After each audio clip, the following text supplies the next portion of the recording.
Assalamualaikum warahmatullahi wabarakatuh. Alhamdulillahirabbil alamin wassalatu wassalamu ala asyrafil anbiya'i wal mursalin sayyidina Muhammadin wa ala alihi wa sahbihi ajmain, amma ba'd.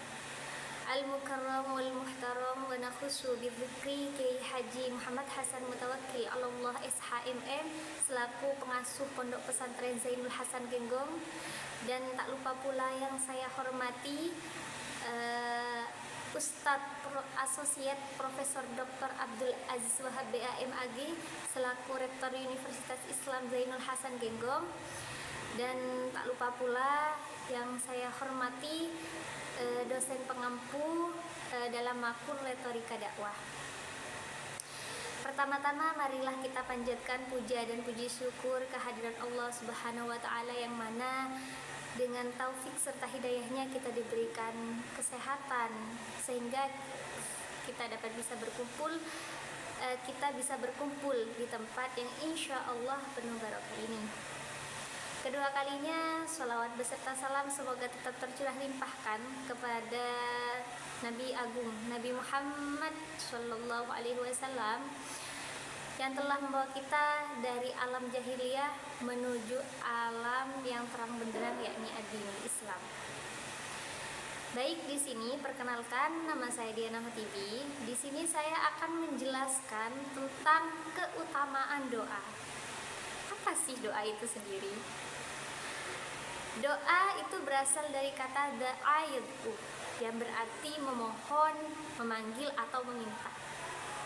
Secara istilahnya atau secara umum, doa itu meminta kepada Allah, meminta dalam bentuk pertolongan atau bentuk dihindari dari mara bahaya, atau kita ingin sesuatu yang kita inginkan. Lah, di sini doa yang pertama, doa itu merupakan perintah dari Allah. Sebagaimana yang telah disebutkan dalam Al-Qur'an, ud'uni astajib lakum. Berdoalah maka akan aku kabulkan. Lah, pengabulan doa ini ketika kita minta sesuatu, misal kita ingin punya rumah, ya Allah kita ingin punya rumah, maka pengabulan doanya belum tentu kita diberikan rumah, tapi bisa jadi doa kita dikabulkan dengan cara kita dihindarkan dari mara bahaya. Yang tadinya kita punya takdir kita kecelakaan, kemudian kita minta doa, minta mobil, kemudian Allah ganti dengan ditebus dengan kita terhindar dari mara bahaya. Atau kita meminta, atau pahalanya atau doa kita akan dikabulkan di akhirat nanti. Jadi ada suatu cerita di mana nanti seseorang di akhirat itu terkejut. Kenapa Allah memberikan sebanyak ini? Kemudian Allah menjawab, karena dulu kamu sewaktu di dunia minta ini, tidak saya langsung kabulkan, maka saya beri ganjarannya di akhirat. Kayak gitu. Jadi pengabulan doa seseorang itu tergantung Allah, kapan Allah mau mengabulkan. Apa yang akan dikabulkan Allah sesuai dengan doa kita atau tidak?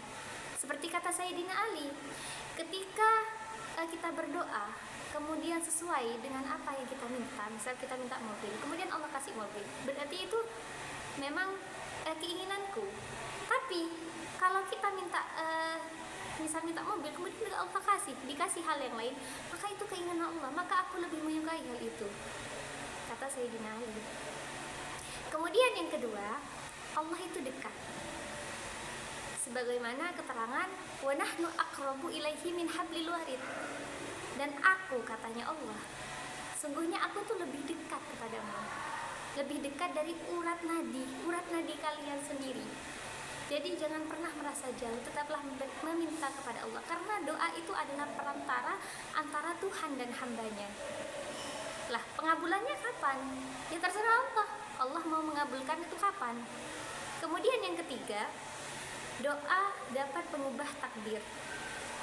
Ya seperti yang saya sebutkan tadi, misal kita minta sesuatu banyak seperti ini, takdir kita awalnya yang tertulis itu sudah akan naudzubillah, kita itu akan kena tabrak. Karena kita terus berdoa, maka Allah ganti tebusannya dengan kita selamat dari kecelakaan tersebut. takdir itu bukan doa kita, tapi kehendak Allah. Yang punya takdir itu Allah. Doa itu hanya sebagai perantara kita, usaha kita. Lah masalah Allah mengabulkan tidak, ya terserah Allah.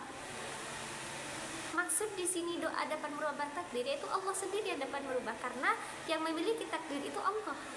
Makanya kita berdoa, berusaha. Kemudian yang keempat, doa adalah senjatanya orang mukmin. Ad-du'a'u silahul mukmin. Doa itu senjatanya orang mukmin.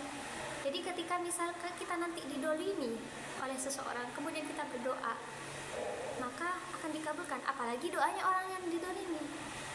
Doaul madlum mustajabah.